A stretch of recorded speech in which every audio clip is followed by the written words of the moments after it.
इस समय सरसों के तेल के दाम ऐतिहासिक ऊंचाई पर हैं। बाजार में 1 लीटर तेल के दाम 175 रुपए तक पहुंच गए हैं। वहीं शुद्ध कच्ची घनी सरसों के तेल के दाम तो 200 रुपए किलो तक हो चुके हैं। इसी वजह से खेतों में होने वाली सरसों के दाम भी बढ़ गए हैं। भारत सरकार के उपभोक्ता मामलों के विभाग के मुताबिक अप्रैल 2020 में भारत में 1 किलो सरसों के तेल की औसतन कीमत 117.95 रुपए थी, जबकि नवंबर 2020 में यही दाम 132.66 रुपए प्रति किलो थे। उपभोक्ता मामलों के मंत्रालय के मुताबिक मई 2021 में भारत में सरसों के तेल की औसतन कीमत 163.5 रुपए प्रति किलो हो गई थी। भारत सरकार के आंकड़ों के मुताबिक पिछले 1 साल में खाद्य तेलों के दामों में 55% तक की बढ़ोतरी हुई है। बाजार पर नजर रखने वाले विश्लेषकों के मुताबिक दामों में इस बढ़ोतरी के कारण सिर्फ घरेलू नहीं बल्कि अंतर्राष्ट्रीय बाजार का भी कीमतों पर असर हो रहा है। घनश्याम खंडेलवाल पिछले 45 सालों से सरसों के तेल का कारोबार कर रहे हैं।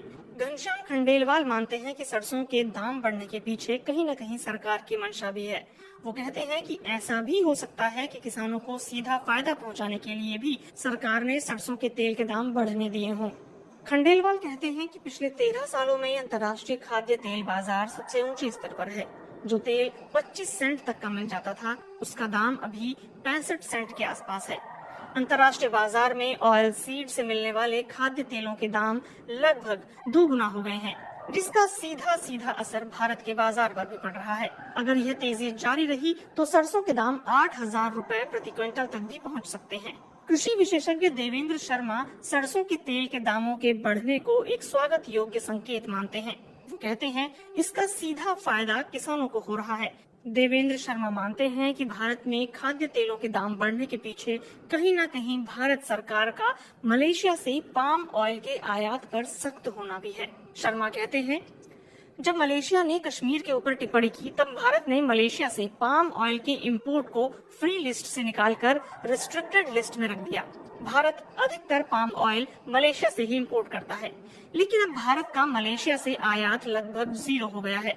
इसका सीधा असर भारत के खाद्य तेल बाजार पर हुआ है। भारत सरकार ने सितंबर 2020 में सरसों के तेल में किसी और खाद्य तेल की मिलावट को भी प्रतिबंधित कर दिया था। शर्मा मानते हैं कि ये कदम भी सरसों के तेल के दाम बढ़ने की वजह हो सकती है। देवेंद्र शर्मा का कहना है कि इससे तेल के उत्पादकों को भारी फायदा हुआ है।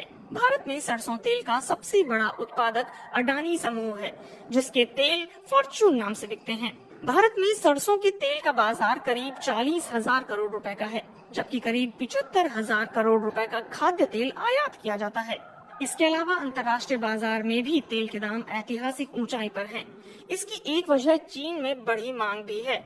विश्लेषक और इंडस्ट्री से जुड़े लोग मानते हैं कि अंतर्राष्ट्रीय बाजार में कमोडिटी ट्रेडिंग बढ़ी है, जिसका असर भी खाद्य तेलों के दामों पर हुआ है। The central organisation of oil industry and trade यानी COOIT के मुताबिक भारत में इस साल सरसों का रिकॉर्ड उत्पादन हुआ है।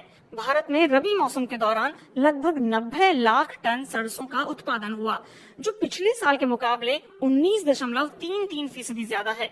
2019-20 में भारत में 75 लाख टन सरसों का उत्पादन हुआ था, लेकिन ये बम्पर उत्पादन भी भारत की जरूरतों को पूरा करने में नाकाफी है। सरकारी आंकड़ों के अनुसार एक सामान्य भारतीय परिवार साल भर में औसतन 20 से 25 लीटर खाद्य तेल की खपत करता है। भारत में खाद्य तेलों की खपत में हर साल औसतन 2 से 3% की वृद्धि होती है, लेकिन कोविड महामारी के दौरान भारत में खाद्य तेलों की खपत कम हुई है। कृषि विशेषज्ञ प्रोफेसर सुधीर पवार कहते हैं भारत में सरसों का उत्पादन भी भरपूर हुआ है और बाजार में कहीं न कहीं डिमांड भी बहुत अधिक नहीं है। ऐसे में सरसों के तेल के दामों में वृद्धि की वजहें कृत्रिम भी हो सकती हैं। वहीं घनश्याम खंडेलवाल कहते हैं कि तेल के बाजार में हर 7-8 साल में एक उछाल आता ही है, दाम ऊंचे होते हैं। साल 2008 में भी ऐसा हुआ था। तेल बहुत तेज हुआ था, लेकिन फिर 2009-10 में मंदा हुआ था। अभी तेल के दाम अपने अब तक के सर्वोच्च स्तर पर हैं। ऐसे में लगता है कि अभी और दाम नहीं बढ़ेंगे। सरकार और बाजार दोनों अलर्ट हैं।